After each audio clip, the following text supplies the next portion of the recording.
अब अगर आप किसी लड़की को चाहते हैं और आप अपने दोस्तों के साथ बैठ के इसको डिस्कस कर रहे हैं तो आप उसे नहीं चाहते। कोई वन साइडेड लव भी नहीं होती, औरतों से आपको बेवफाइयाँ उस तरह से नहीं मिलेगी। अब जिस भाई की शादी होती है उसी के बेडरूम में जो कि बड़ा टीवी आता है, सारे भाई वहाँ जाके क्रिकेट देखना शुरू कर देते हैं। कहीं भी हमारे मजहब में ये नहीं कि तुम इतना कमाने लगो तो शादी करो, और बेवफाइयाँ मर्द करते हो।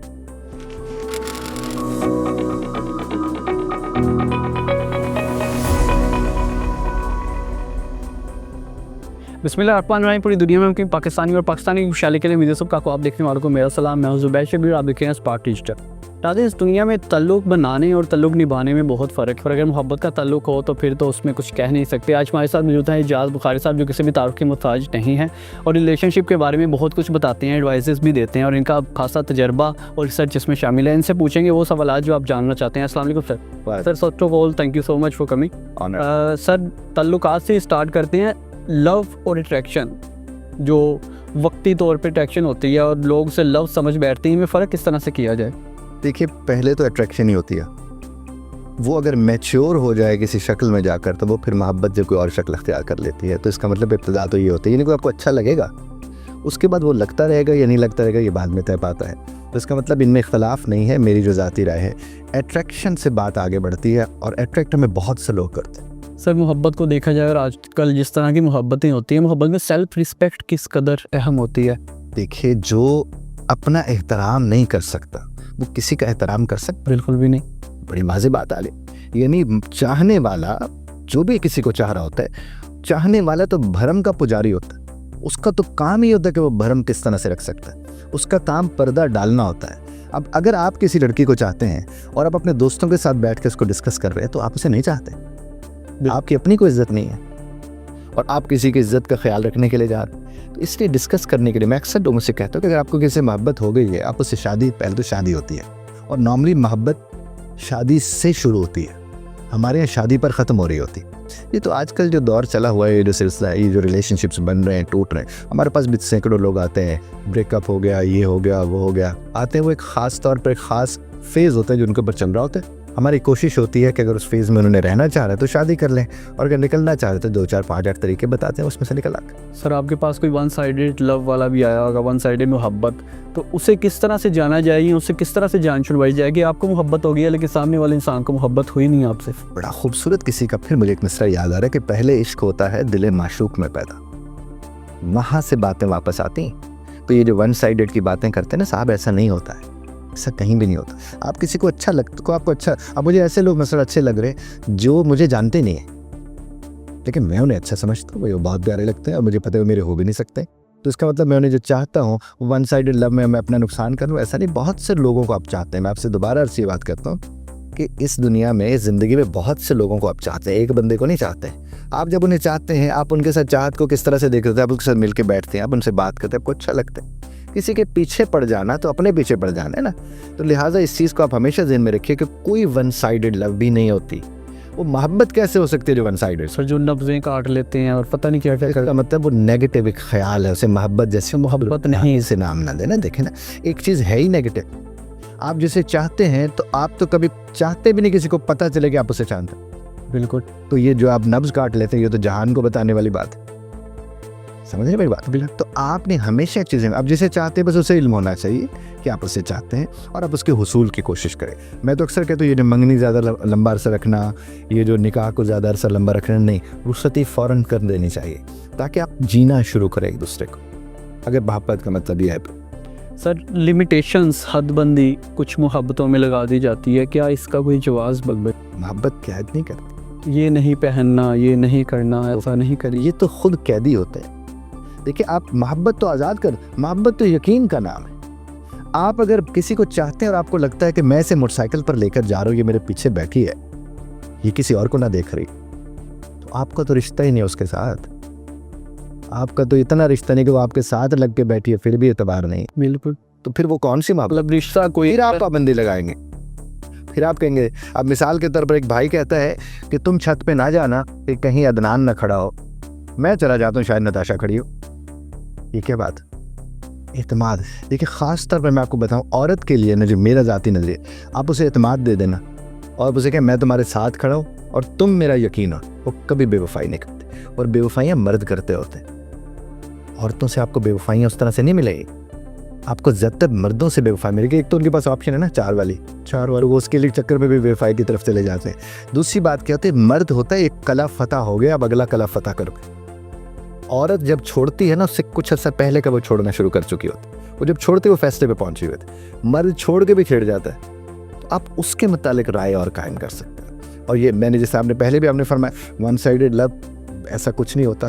आप किसी को पसंद करते हैं वो तो वन साइडेड हो सकता है, लेकिन अगर आप भरम रखते हैं किसी रिश्ते का तो आपका वो रिश्ता है। अगर आप भरम रखना नहीं जानते तो आपका कोई रिश्ता नहीं। और सर अमूमी तौर पे समझा यही जाता है कि शादी के बाद इंसान बदल जाता है। मोहब्बत होगी, निकाह होगी, शादी होगी, लेकिन एक तरफ अगर सिचुएशन इस तरह की आ जाए कि एक तरफ वो लड़की है या वो औरत है, आपकी बीवी है जिसने अपने माँ बाप को छोड़ा, और दूसरी तरफ आपके माँ बाप आ जाते हैं और दोनों में कुछ तरह से क्लैश चल रहा है, वो उनके साथ नहीं रहना चाहते, वो उनके साथ नहीं रहना चाहते, तो इसे किस तरह से टैकल किया जाए? देखिए, एक तो कोई किसी को छोड़ नहीं रहा होता। ये लफ्ज़ जो छोड़ना हम इस्तेमाल करते हैं ना, वो नहीं होता। कोई किसी को छोड़ नहीं रहा होता। माँ बाप मिल रहे होते हैं, आना जाना है, और ये एक निज़ाम है, एक रिवाज है, सिलसिला है जो चल रहा है। दूसरी बात है कि ये जो आप फरमा रहे हैं कि वो आकर उसका एडजस्ट होना, मैं शुरू में मैंने 15-18 साल पहले इसके ऊपर आर्टिकल लिखा था कि प्री मैरिज कोचिंग होनी चाहिए लड़के लड़कियों की, क्योंकि ज़ाहिर एक रिश्ते में वो बंधने जा रहे, उन्हें पता तो उसमें कैसे।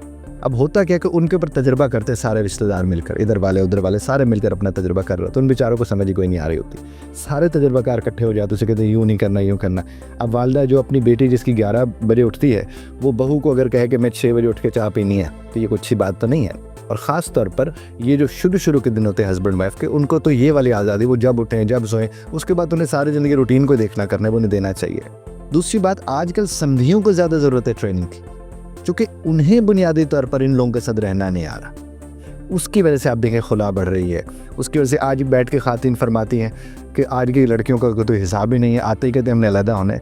पहले ये गौर तो करें वो अलहदा क्यों होना चाह रही हैं, क्योंकि आप उनकी प्राइवेसी को इंश्योर नहीं कर रहे।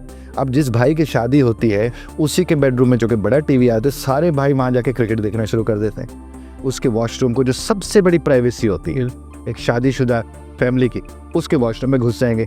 सास कभी चली जाएगी, कभी ससुर चला जाएगा, कभी देवर चला जा रहा है, कभी कोई और चला जा रहा है, बच्चे वहाँ जाके बैठ, ये तो कोई बात नहीं है।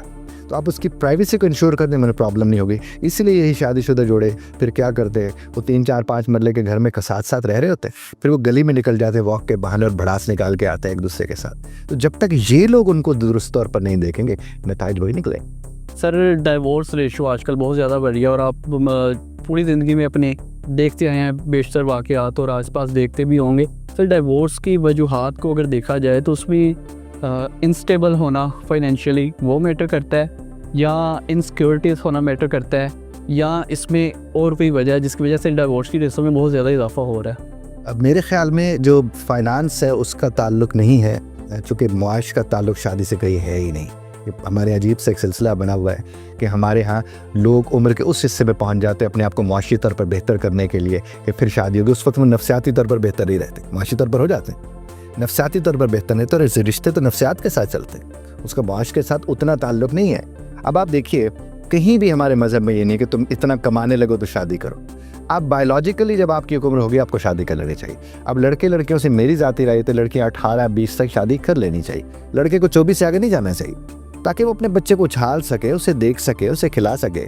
आप 32, 34, 35 में आप जाकर शादी जब करोगे और आपके 38 में जाकर आपके यहाँ बेटा या बेटी पैदा हो, तो आप तो 40 लगने वाला है आपको।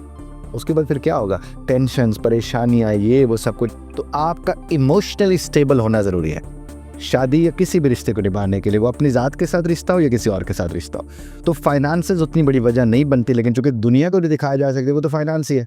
इसे हम कहते हैं चूँकि उसने पैसे नहीं दिए थे, सब सवेरे को गया तो वो तो बच्चों का दूध भी अफोर्ड नहीं कर सकता, हालांकि वो दूध की वजह से नहीं लड़ रही होती, वो इमोशनल स्टेबिलिटी नहीं होती, वो उसको उस तर्ज पर अहमियत नहीं दे पा रहा होता।